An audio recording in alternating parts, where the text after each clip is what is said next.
একটা পুরুষরে নষ্ট বানায় নারী। একটা নারীর কারণে একটা পুরুষ হয়ে যায় নষ্ট, একটা পুরুষ হয়ে যায় জঘন্য। দেখেন, ওই পুরুষটা যদি আপনারা ভালোই না বাসতো, আপনার পিছে পিছে কখনো ঘুরতো না, আপনাকে ডিস্টার্ব করতো না, আপনাকে ফোন দিয়ে বারবার ডিস্টার্ব করতো না। যেসব বোনেরা মানুষের কথা শুনে হাজবেন্ডকে ডিভোর্স দেন, অন্যের কথায় আপনার সংসার ধ্বংস করেন না, আপনি আপনার সিদ্ধান্তই কাজটা করেন। ডিভোর্স হয়তো বা অত সহজে দেওয়া যায় একটা পুরুষকে, কিন্তু ডিভোর্স দিলে যে আপনার জীবনটা সুন্দর হবে, আপনি অন্য একটা ছেলেকে বিয়ে করবেন, ওই ছেলেটা আপনাকে সুখে রাখবে, এটা কখনোই ভাইবেন না বোন। হয়তোবা আপনি ডিভোর্স দিলে আপনি সুখে থাকবেন, আপনার হাজবেন্ডও সুখে থাকবে, কিন্তু আপনার বাচ্চারা হয়ে যাবে মা এবং বাবার ভালোবাসা থেকে বঞ্চিত। আর আজকের ভিডিওটা যেই যেখান থেকে দেখবেন, অবশ্যই ভিডিওটা শেয়ার করে দিবেন।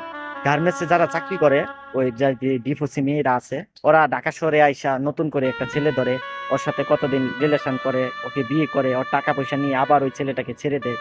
তো গার্মেন্টসেও এরকম অহরহ মেয়েরা আছে যারা কিনা ঢাকা শহরে আসে ব্যবসা করার জন্য, যারা কিনা ঢাকা শহরে আসা নতুন একটা জীবন সঙ্গী খুঁজে নিয়ে তার কাছ থেকে টাকা পয়সা হাতিয়ে নিয়ে তাকেও রাস্তায় ছেড়ে চলে যায়।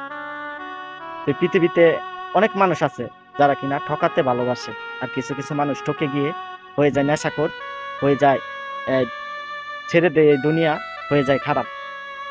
তো কাউকে এমন ভাবে ঠকায়েন না যেই মানুষটা কিনা আপনার জন্য নষ্ট হয়ে যায়, যেই মানুষটা কিনা কোনো বিড়ি ছুঁয়ে দেখতো না, যে সেই মানুষটা আজকে নেশাগ্রস্ত হয়ে যায়, যেই মানুষটা কিনা খারাপ হয়ে যায়, যেই মানুষটা কিনা জঘন্য খারাপ হয়ে যায়। আজকের ভিডিওটা যেই যেখান থেকে দেখবেন, অবশ্যই ভিডিওটা শেয়ার করবেন, ভাইরাল ওমর টিভি ইউটিউব চ্যানেলটা সাবস্ক্রাইব করবেন, ভাইরাল ওমর টিভি ফেসবুক পেজটা ফলো করবেন, ভাইরাল ওমর টিভি টিকটক আইডিটা ফলো করবেন। অনেকে আমার সাথে কথা বলতে চান, নাম্বার খুঁজে পান না, তো 0177927894 6, 0177927894 6। একটা ডিভোর্সি নারী কেন ডিভোর্স হয়? হয়তোবা তার আগের সংসার আহ, সে ভালো করে করতে পারে নাই, হয়তোবা সে ভালো ছিল না, হয়তোবা সে তার হাজবেন্ডের সাথে ভালো বিহেভ করতো না, হয়তোবা সে পরকীয়া প্রেম করতো। এই কারণেই তো ডিভোর্স হয়ে যায়। তো ডিভোর্সি মেয়েদেরকে কেউ বিয়ে করবেন না, বিয়ে করার আগে একবার নয় 1000 বার ভাববেন। তার এলাকা, তার আত্মীয় স্বজন, তার পাড়াপড়শির কাছ থেকে পুরো তার ব্যাকগ্রাউন্ড বায়োডাটা জেনে তাকে বিয়ে করবেন, নয়তো ভাই ধ্বংস হয়ে যাবেন না। এটা বাস্তব কথা।